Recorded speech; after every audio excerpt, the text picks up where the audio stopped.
So I take the privilege to welcome you all. We have assembled here to celebrate a book, The Hunting Tragedy, Gender, Caste and Class in the 1866 Famine of Orissa. And we have also assembled here to celebrate the author, her accomplishments, her contributions, Professor Bidyut Mohanty.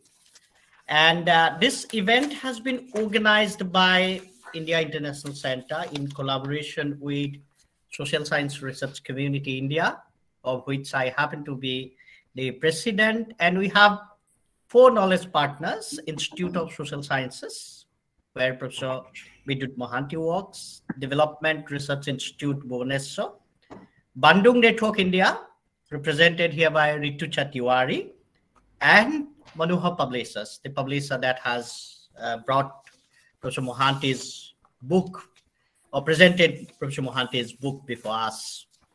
Professor Bidyut Mohanty doesn't need an introduction, but let me just say a couple of words about not a couple of lines.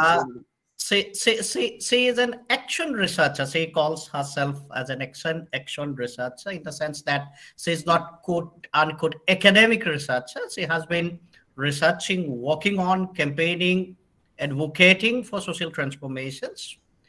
And she has been primarily working on issues concerning women's liberation. I don't know, empowerment word will be even appropriate or not. And she has extensively written on that, issues concerning women, looking at the grassroots institutions, Panchayati Raj, transformations through the Panchayati Raj institutions. She has a lot of projects regarding on that particular issue in collaboration with UNDP and so on and so forth. But then also looking at women from the cultural perspective of the social settings in Pursuit of Lakshmi, for example, where she has looked at how women plays an important role in terms of, contributing towards Lakshmi, resources for livelihood and so on and so forth. Apart from these 2 important contributions, authored books, she has also edited a couple of others books: Women Reinventing Development, The Orissa Story, 2020, Our Money, Our Lives, My Co-Credit in Cross-Cultural Perspectives, then Panchayat, Women and Health for All.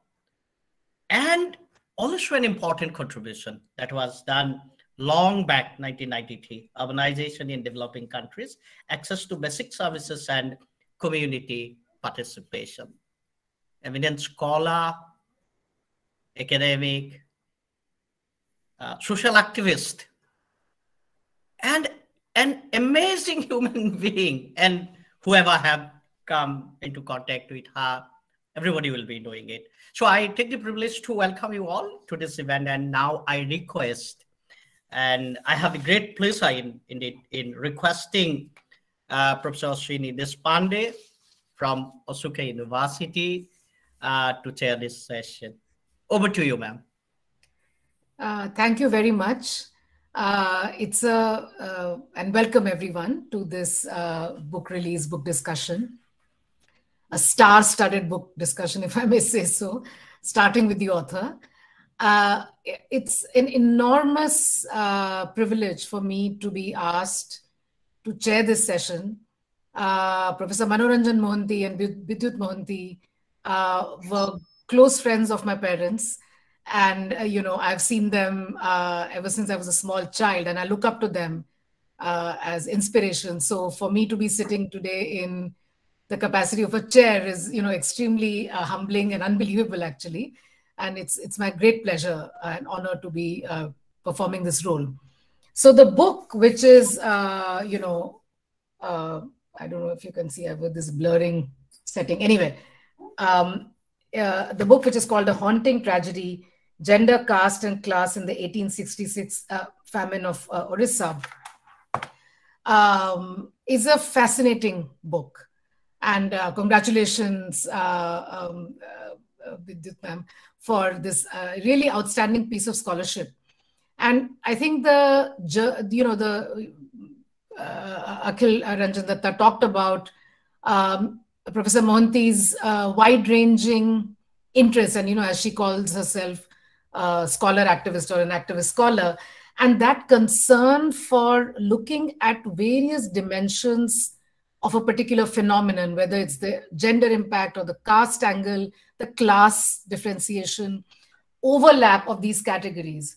That's what shines through in this book, and that's what makes it such a rich account. Because you can talk about a famine as in terms of just dry statistics, as in sort of an economic hardship story, which of course it is.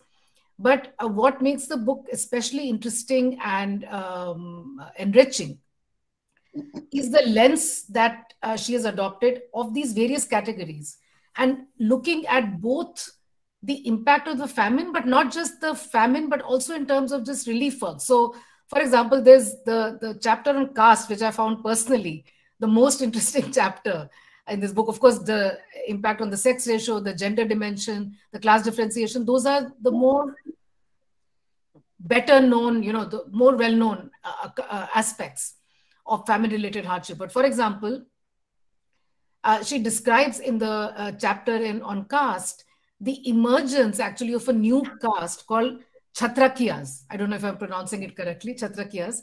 Now, these were individuals who ate in the public kitchens as a result of the famine relief, because that's where they were getting food from. And the fact that their original caste sort of broke down, so they became outcasts because they were eating along with other people of different caste origins in the public kitchens. And so a new caste actually came into being, which was counted for the first time in the 1891 census. Now, it's an amazing account. I'm just, sort of narrating it very, very briefly, but it's an amazing account, both because it simultaneously illustrates the rigidity of the caste system, which is its more well-known feature. But the fact that there was enough fluidity in the system that somehow it kept to the rigidities, but new castes came into being and some older castes got obliterated. This feature of the caste system is often very difficult for people who are observing it from the outside to understand, because they feel like, oh, India has had this system that has been, unchanging for 3,000, 4,000 years. But, serious scholars, scholars who take a nuanced look at these phenomena, have pointed towards the continuous change. And the marvel of the caste system is that it reinvents itself every time with similar rules, despite this fluidity. And so, this emergence, other people have written at different times about emergence of other castes, but I found this Kshatriya's story, which for me was new. I didn't know about it. And the origin of, how this came into being, So people have talked about indentured labor when they got into the ship. They sort of lost caste in some sense when they went to the Caribbean, etc. But here is another example, which again, through the medium of sharing food across castes that traditionally were not supposed to share food, that's the mechanism through which this new caste comes into being. In this context, she also talks about conversion to Christianity, which was also, and that account also shows how caste divisions exist in religions like Islam and Christianity that elsewhere in the world are not marked by similar caste divisions. So while the caste system is associated most strongly with Hinduism, but in the subcontinent, it becomes a system of social differentiation in other religions as well. And so she talks about a twofold division in Christianity, the Bhata Christians and the other native Christians. And the Bhata Christians are the ones who are eating in those public kitchens. And then there are these very, amusingly named categories called Lady Christian, Paddy Christian, Hen Christian, and Pen Christian, related to their role, their position. Were they married to Christians, so they became Lady Christians? Were they eating in a relief kitchen? Then they became Paddy Christians. Had they dined with the sahibs, then they became hen Christians. Were they literate? Did they get educated? Then they became pen Christians. So you see a status differentiation that is linked to originally the hardship that the famine introduced. So the point being that the famine was not just an economic failure, which of course it was, but it led to wide-ranging social changes. And of course, her whole account of the change in the sex ratio and the male-female disparities of the impact of the famine is fascinating. I'm not going to summarize the book here. Don't worry about it, because it's beyond my capability to summarize the book. The reason that I'm just narrating these nuggets is to point out that there's a lot in this book that is extremely enriching, that will be new to many of us. It certainly was new to me. So I encourage everybody to read this, to also get an idea of what a well-rounded and nuanced and a rooted analysis shows can produce, which a more sort of a distant narrative will miss out. And I think it's to Professor Mohanty's credit that she, having been in the field, having been connected to the ground realities, has produced such a magnificent, detailed book. And again, accept my congratulations, Professor Mohanty. And I will now hand over, because the program is very tight, we have lots of speakers, so I don't want to exceed my time, but I'm going to hand over to Rityusha, who's going to introduce the panelists and also be the timekeeper. Rityusha, over to you.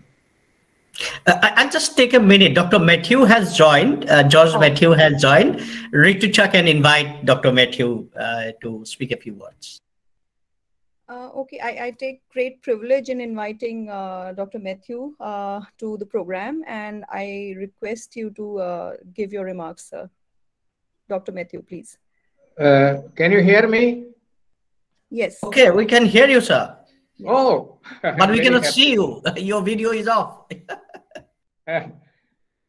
Okay, thank you very much. And this is a wonderful occasion, because the Institute of Social Sciences was started in 1985.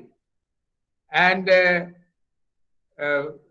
Dr. Bidyut Mohanty was with us from the first day of our institute for the last 36 years.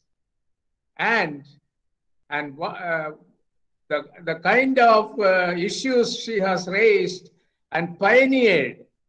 What was the key issue? Women's political empowerment.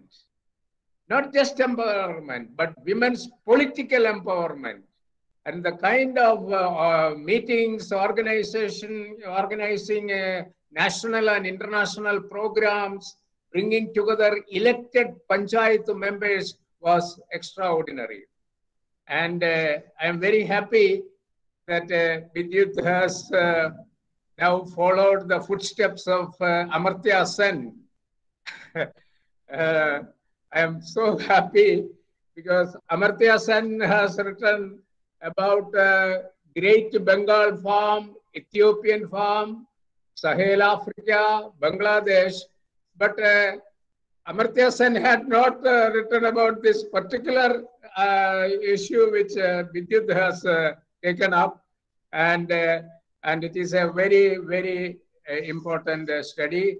And we all in the Institute of Social Sciences are very proud of what her achievement is, and we are honored.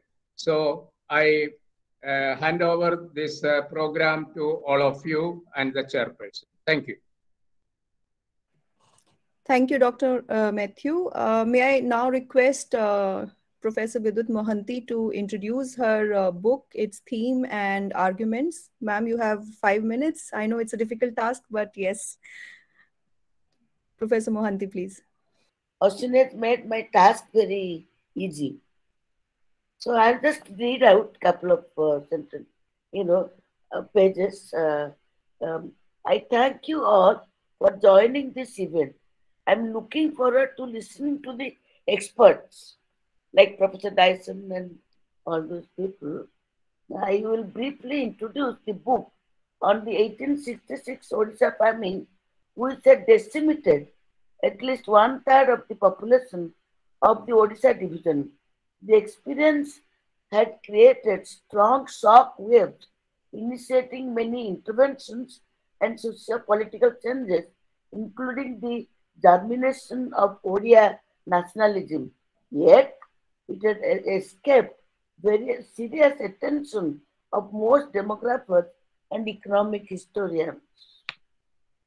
Now I will touch upon the significance of the study, the argument especially related to the debates and its relevance today. Significance, concept, causes and sources. Concept. In this study, in the study of 1866 Odisha famine, I take the concept of famine as a process that includes the event, not merely an event. The process includes the acute food crisis causing starvation, death, severe malnutrition, epidemics, mass migration, livelihood dislocation, distress, sale of land, cattle, and movable as well as immovable property.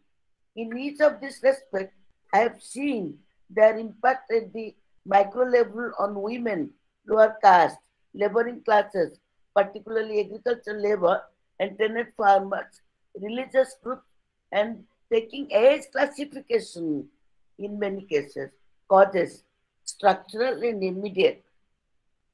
Famine is the result of both structural factors as well as immediate factors. Structural factors prominently included the prevailing social structure, the colonial policy which changed the land relation, it was temporary settlement area, and created layers of insecurities for different occupational groups. We particularly saw the effects on the landowners as well as tenants and laborers, weavers and fisher communities. Many women were pushed to different occupations like paddy asking. It's very common factor, they go to asking the paddy. Immediate causes included the rain failure leading to crop losses in 1865-66, colonial policy of rice exports, and the fact that senior colonial administrators were so blinded by the then dominant free trade ideology that they refused to accept the reports on the ground reality on mass suffering. What is the methodology and sources? Official reports, literature and interviews. I have not only used government documents from various archives, district record rooms, but also used press reports and literary writings since then till now, as well as medical literature. In addition, I have interviewed the descendants of the famine victims of the, especially in the Chhatrakia habitat. I went to their colony and which were created in the course of the famine process. I have a full chapter as Ashwini has pointed out. Arguments and the debates. In all these, I have focused on one central question as to who are the famine victims and why. In all these cases, my focus was on the impact of food crisis and epidemics on women. The increase in sex ratio in India, we defined females per 1,000 males. Just after the famine was due to, as per the official view, lower increase in female death rates compared to men. It was believed that women have favorable biological and sociological factors. I am not going to define what are those, but it will be clearer. I have done so in that book, of course. And after examining both the factors in great detail, I have come to the conclusion that increase in male death rate was not due to infectious diseases, given the exposure, equal exposure to the epidemics by both males and females, but the increase in death rates of males would be due to greater exposure to epidemics because of their economic role, which made them wander aimlessly. This is the use, what they've used, the census commissioners. This preconceived view of originating by the census commissioners was a replica of the they were partly due to the fact that they felt Indian society was a replica of the Western society. Secondly, they failed to realize that women deaths were generally underestimated because the chowkidars collected the deaths and they never cared about the women. Given this background, I have tried to look at the interconnectedness of the gender, caste, and the class to analyze the process. In other words, gender issues have been examined in multiple dimensions in terms of mortality, fertility, and migration, nutrition, and other deprivation faced by the women in general and girl child in particular. That's relevance. Couple of lines. I hope I haven't exceeded the time. Maybe a little bit. Now we are living in a COVID situation. Though I wrote this manuscript before that, which has created similar situation like any other crisis, leading to sudden lockdown, return of migrants to their hometown. And in all this, women have become the victims of various kinds of discrimination. It is my submission that this work will not only shed light on the pages of the history, but will also serve as possible perspective for the policy and action for the government agencies and civil society members to deal with the famine-like situations and minimize sufferings of the poor people by taking the precautionary measures well in advance. Thank you. Thank you, ma'am. And we are really looking forward to the discussion on the book. Good evening, everyone. I'm Rityusha Manitiwari, and it gives me immense pleasure to invite all of you to this book discussion on behalf of the Bandung Spirit Network India. I will be introducing the speakers as they present their thoughts one by one. Speakers will have 10 minutes each, and I'll be alerting them when 2 minutes are left, and I'll be using this alarm. So I hope everybody could hear that. I'm trying to be as discreet as possible. I don't really want to interrupt in middle. So yeah, that's the alarm sound that the speakers will will hear. Our first speaker is Professor Tim Dyson, who is currently the Professor Emeritus of Population Studies at the London School of Economics. Much of his research has involved studying aggregate demographic processes, including research on kinship structures and female autonomy, population growth and agricultural production, famine demography, HIV/AIDS, urban growth, and urbanization, to name a few themes. He has published extensively, and one of his recent works is A Population History of India, published by Oxford University Press, which came out in 2018. His current research involves examining the idea that famine often occur without food availability declines, and assessing how global warming may impact the future demographic trajectories of the world. Professor Tim Dyson, please. The floor is yours. Thank you very much. It's an honor to be asked to comment on this book. It's an absolutely super book, a terrific book. It looks at a neglected famine, the 1866 famine in division. But of course, it then goes on to consider a much broader historical context. Professor Mohanty draws on a huge number of studies and a vast amount of information. This is a major work on a sorely neglected famine. It's richly sourced and footnoted, and it brings together a huge amount of information. I think the treatment of migration is in chapter 10 is particularly strong. And I very much like the emphasis which Bidyut has already mentioned on famine as a process rather than an event. Absolutely crucial. And related to that is the fact that she looks at the longer lasting effects of famine disasters, psychological, political, in many different respects. And that is also absolutely crucial. These facts are reflected in her brilliant title, A Haunting Tragedy, because of course things haunt over time. They haunt us for many, many years. And there's no doubt that this famine had very long lasting effects, as do all famines.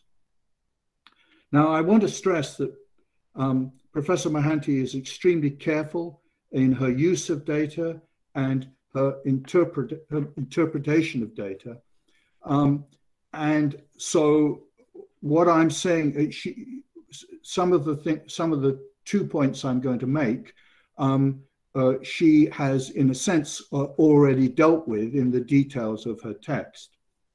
But one of the problems in studying a famine in 1866, as she points out, is that there's neither a census, the first census, as she notes, is in 1872, and nor is there a civil registration. So this is a major issue. So inevitably, anyone dealing with a crisis in the 1860s is dealing with rather patchy scraps of information. And that's certainly true for the 1860s, although it's much less true for her later, broader time treatment coming through, particularly to 1921. Okay, well, having said those things, I'm going to make two major, I have 2 points, they're 2 comments. They're not criticisms, but, and they're issues which can't really be resolved given the lack of data, the problems with the data, but I'll make them anyhow. There's no doubt, as Professor Mohanty says on page 123, that this famine took a, quotes, massive toll of life. Undoubtedly, there's no question about that. But I would remain skeptical of the idea that 1/3 of the population of Orissa perished. So it is said in a number of places that there are 1 million deaths in a population of 3 million. And this is also referred to by the Deer and Mohapatra in their book of 2017, where they state that 1 million out of 3 million lost their lives. Now, frankly, it's very hard to believe that mortality was as high as that, which would mean a crude death rate of 333 per thousand. There is, as Professor Mohanty has noted, no systematic census data on the population of Orissa division until 1872. And I would draw your attention here to the all the writing that there is on the Bengal famine of 1769-70, where it is frequently stated that there were 10 million deaths out of a population of 30 million, exactly the same ratio. But that is very, very hard to believe. The work by Watkins and Mencken, for example, casts very considerable demographic doubt on the death rate as high as 333 per thousand.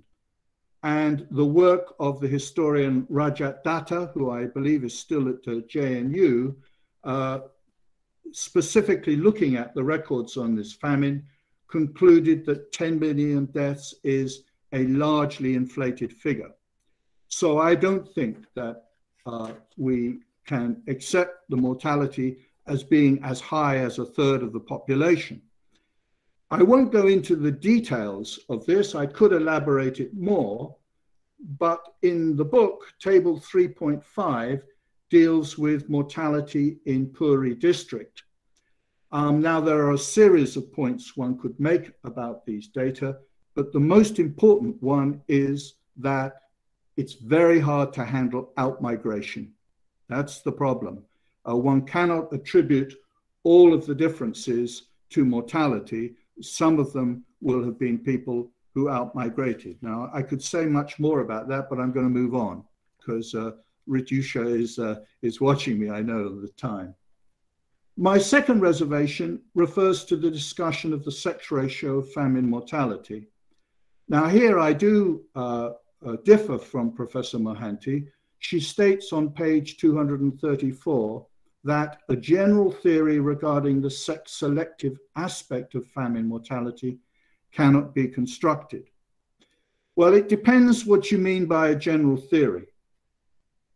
While there may have been a major famine in the world where female mortality increased by more than male mortality, I don't know of a single convincing case.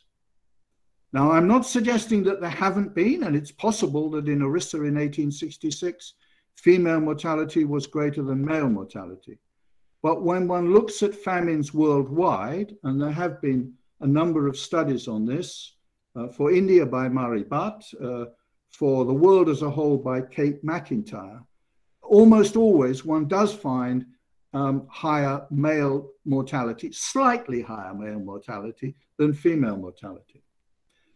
Now, Professor Mohanty deals with some of the factors that are relevant to this. In fact, she deals one way or another, she touches on all of them. But there is, for example, the issue of migration. As she has already, I think, implied today, the migration of males was greater than that of females, and that may have weakened males and led them more to succumb from infectious diseases. It's possible, certainly. The decline in the birth rate may also have had a slight beneficial effect for women. I would urge you there to look at the monthly data on the birth rate rather than the annual data on the birth rate. But I think the most convincing reason is biological. In the 1990s, I was fortunate to talk to the American Rose Frisch, very famous. And she pointed out to me that in human populations, women have very roughly twice the levels of body fat than men do, or males do than females. And I'm sure that that is true in India, just as it's true everywhere else. And therefore, I think it does give them a biological advantage, if you like, despite the fact that, as Professor Mohanty has so well documented in this book, women are discriminated against in food and healthcare over and over again. So to conclude my comments, I think it's a terrific book. It would certainly be on my reading list, there's no doubt about that. And it brings out so many interesting things. The caste points have been made before, but the connection between the British treatment of famines in Ireland and India is fascinating. The way in which the 1866 famine had implications for the 1874 famine in Bihar, for example. And as I said before, the political implications, the way in which the famine conditioned the development of a unified Oriya state from about 1936. And perhaps above all, to conclude, I agree very much with Professor Mohanty's statement that we cannot be complacent with reference to famines in the future. The level of atmospheric CO2 in the atmosphere will double over pre-industrial levels within 60 or 70 years. That will lead to an increase in global temperatures of something like 4 degrees Celsius. And if you think that that will not lead to major disasters in many different locations, by no means just in India, but elsewhere as well, including Europe and beyond, I think you're crazy. So I think this is an extremely valuable contribution. Congratulations.